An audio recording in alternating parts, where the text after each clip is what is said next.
What was important when I received this information, 1990, and the ANC had taken a decision to have a conference which was consultative. Yes. In other words, the ANC realized you had comrades who were in exile, part of some comrades who were in prison, who had come out, but others who had been operating inside the country. We had never had an opportunity to sit down in a bigger setting of a conference like to discuss our strategy, how we're going to be moving forward. So the 1990 conference was the first that we'll all be together. And that was a conference these intelligence organizations felt was important, and they thought it will elect leadership.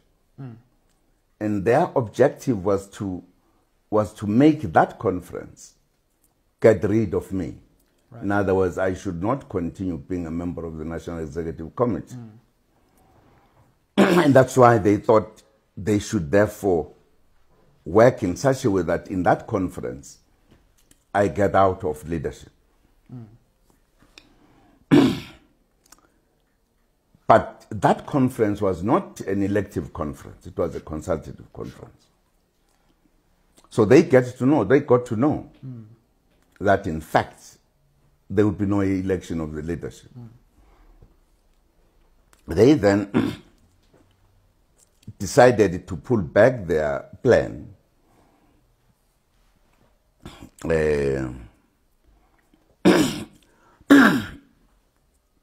and look at things differently, how they will execute their plan. When they realized that the conference was not elective, they then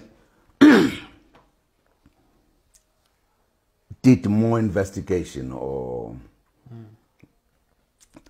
gather information about their strategy, how this will succeed. Of course, the ANC in that conference took a decision to hold the elective conference in 1991. It was after that again further information came to me that their investigation made them to realize that this conference would not do what they thought it will do, to elect a leadership. And then they felt they should therefore hold back. But once they realized that the ANC took the decision to have a conference in 1991, their point was that the time was too short for them to succeed in getting rid of me. Completely. Completely.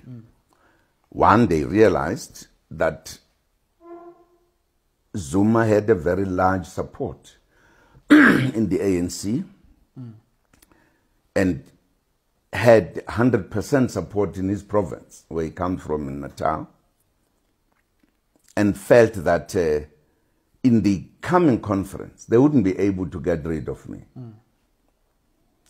And they then adjusted their kind of process of dealing with me, that they would, since they can't get rid of me, they would then make sure that after that conference, I should not continue as the chief of intelligence. I should be removed after the 1991 conference. So that's a decision they took a while ago. So when I was aware of this, we of course discussed this with Comrade John Nhlanhla, and we are aware of it. But I did not know how this would be implemented. Yeah.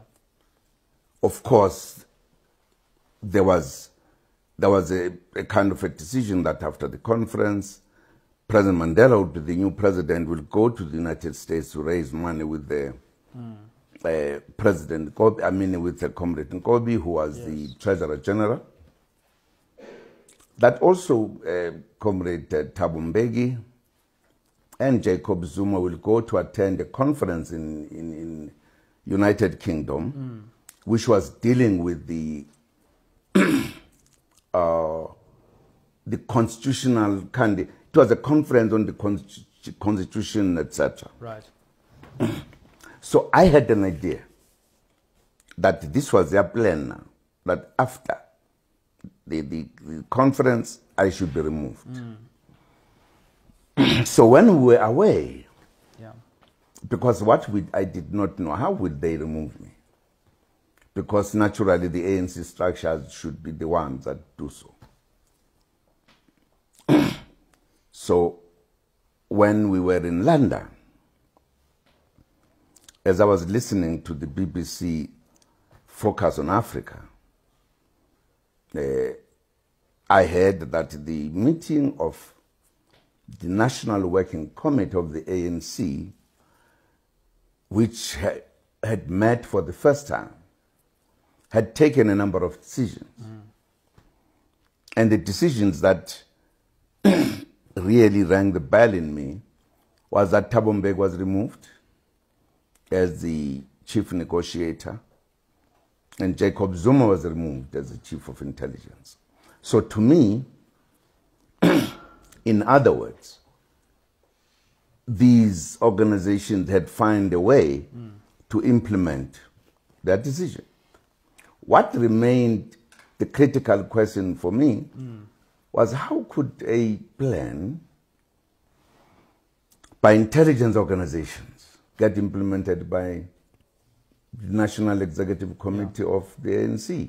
That was what you call an interesting question to ask. And it suggested that, as you had feared, there were people within the ANC leadership at that time who were working on behalf of foreign interests. It was as clear as anything.